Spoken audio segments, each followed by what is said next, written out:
میں یہ سمجھتا ہوں کہ ہم ہیپی ہارمون سے بھرے ہوئے یہ پروگرام کر رہے ہیں الحمدللہ رب العالمین, کیونکہ یہ جو دل سے ایک جذبہ ہوتا ہے الحمدللہ رب العالمین جس کو ہم کہتے ہیں کہ تمام تعریفیں اللہ کے لیے, اور اللہ کا بے انتہا کرم فضل اور رحمتیں ہم پہ ہیں. ہماری اتنی اوقات حیثیت نہیں ہے جتنا اللہ نے ہم پہ فضل و کرم کی. یہ جو احساسات ہیں دراصل یہی ہیپی ہارمونز ہیں. شکر گزاری کا احساس ہی بیسیکلی ہیپی ہارمونز ہیں. اب میں بڑی, آپ کو پتا ہے کہ جب بھی کوئی ٹاپک ہوتا ہے میرے سامنے تو میں بڑی بیسک سے شروع کرتا ہوں, ایک یونٹ سے شروع کرتا ہوں, ایک نقطے سے شروع کرتا ہوں.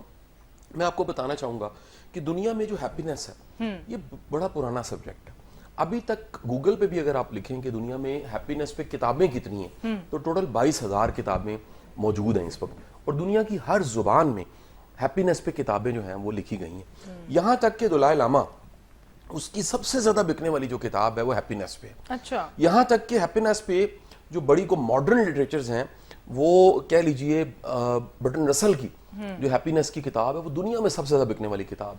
آج وقت گزرنے کے ساتھ ساتھ جو ہیپینس ہے وہ فلسفی سے نکل کر وہ چلی گئی ہے پریکٹیکل کی طرف. کیونکہ آپ خود کیونکہ میڈیکل سٹوڈنٹ ہیں تو آپ جانتی ہیں کہ 100 سالوں میں ایک بڑا ایولیوشن کا پروسیس ہوا ہے میڈیکل کے جرنی میں. کل کی بات لگتی ہے پینسلین دریافت ہوئی, کل کی بات لگتی ہے یہ اناٹومی فزیولوجی کی کتابیں بنی, اور یہ 100 سالوں کے اندر ڈاکٹر صاحب اللہ نے کرم یہ کیا کہ ہمیں پتہ لگ گیا آج کے انسانوں کو, عام انسانوں کو, میڈیکل کی یہ بات کہ ہماری جو ہیپینس ہے اس کے 4 کیمیکلز ہیں. اب یہ 4 کیمیکلز بیسیکلی انزائمز ہیں, اور یہ انزائمز جو ہیں یہ باڈی میں سے ہی نکلتے ہیں اور ہمیں مختلف طرح سے محسوس کرواتے ہیں. اب اس کی مثال لے لیجئے گا کہ جب آپ کو بھوک لگتی ہے اور بہت زیادہ بھوک لگی ہوتی ہے تو آپ کے سامنے جب کھانا آتا ہے, ابھی آپ نے کھایا نہیں ہوتا اور بڑا ٹیسٹی لذیذ کھانا ہے, آپ کے سامنے جی مرغ مسلم آ گیا ہے اور آپ کے سامنے دھنیے کی پودینے کی چٹنیاں آ گئی ہیں, آپ کے سامنے آلو بخارے کی چٹنی بھی آ گئی ہے, بڑے شاندار روغنی نان ہے,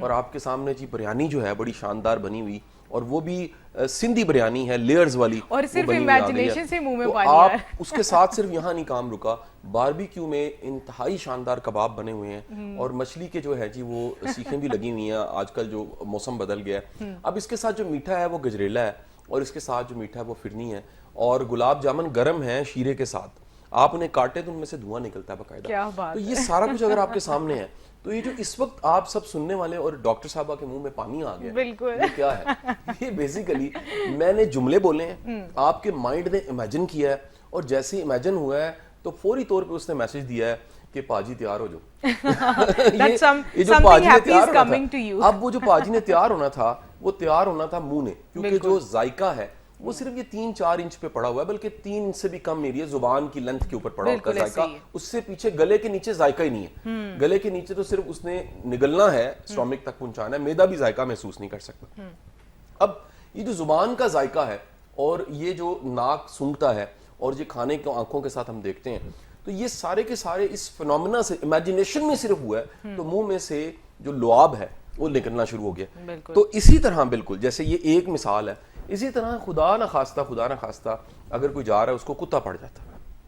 اب فوری طور پہ کتا پڑتے ہی انسان کا کہ 2 موڈز میں سے ایک موڈ ایکٹیو ہونا ہے, فلائٹ یا فائٹ.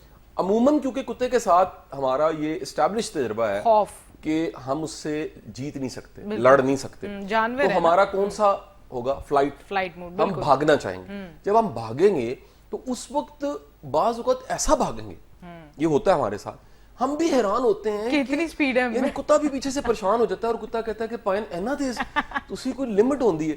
یعنی سم ٹائم آپ بھاگتے بھاگتے, مجھے کسی نے کسی درویش کے پاس میں بیٹھا کرتا تھا زمانے جوانی میں, اس نے کہا کہ ہمیں بعض اوقات زندگی میں ایسے کتے پڑتے ہیں کہ وہ جو کتے ہیں وہ ہمارے پیچھے بھاگتے ہیں, ہم بھاگتے بھاگتے اتنا آگے نکل جاتے ہیں کہ جب پیچھے مڑ کے دیکھتے ہیں تو کتے کو تو چھوڑو, دنیا پیچھے رہ جاتی ہے, ہم آگے نکل جاتے ہیں. یہ کتنی شاندار ایک تخیل کی.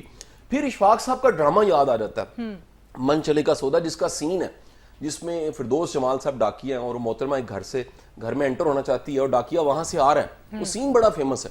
تو وہ کہتی ہے کہ جی مجھے ڈر لگ رہا ہے, اندر کتے ہیں. تو اشفاق صاحب کا یہ ڈائلوگ, یہ $1 بلین کا ڈائلوگ تھا جو فردوس جمال صاحب نے بولا کہ بی بی جنہوں نے منزلوں کو پانا ہوتا ہے وہ کتوں کی پرواہ نہیں کرتے. واہ کیا بات ہے, because you know barking dog seldom. اگلا جملہ اس سے بڑا آگے نکل, اگلا جملہ اس سے بڑا ہے کہ خوف انسان کا ازلی دشمن ہے. ہاں سب سے بڑی بات جاؤ کچھ نہیں کہیں گے, خوف سے آگے یہ جو خوف کا جذبہ جیسے خوف آتا ہے اور آپ کا فلائٹ موڈ ایکٹیو ہوتا ہے. اچھا اس میں اب سننے والے کہیں گے جی فائٹ موڈ بھی تو ہو سکتا ہے. ہاں جی ہو سکتا ہے. وہ تب ہو سکتا ہے اللہ نہ کرے اب وہ کتا اگر آپ کے بچے کو پڑ گیا, وہ بائٹ کر رہا ہے, اگر وہ پڑ گیا تو آپ پھر لڑ پڑیں گے, پھر آپ بھاگیں گے نہیں. اس کو بچانے کے لیے آپ کا فائٹ موڈ ایکٹیو ہو جائے گا. اس ٹائم پہ جو جسم میں اتنی انرجی آ گئی کہ ایک درندے سے بچنے کے لیے آپ بھاگے ہیں, وہ انرجی کہاں سے آئی؟ دراصل آپ کے مائنڈ نے اس فلائٹ موڈ کی وجہ سے کمانڈ دی اور ایسے انزائمز پیدا کیے, ایک مسل ایکٹیو ہوا اور جسم میں ایک ایسی پھرتی ایسی چلاکی آئی کہ اس کتے سے بچنے کے لیے آپ بھاگ پڑے.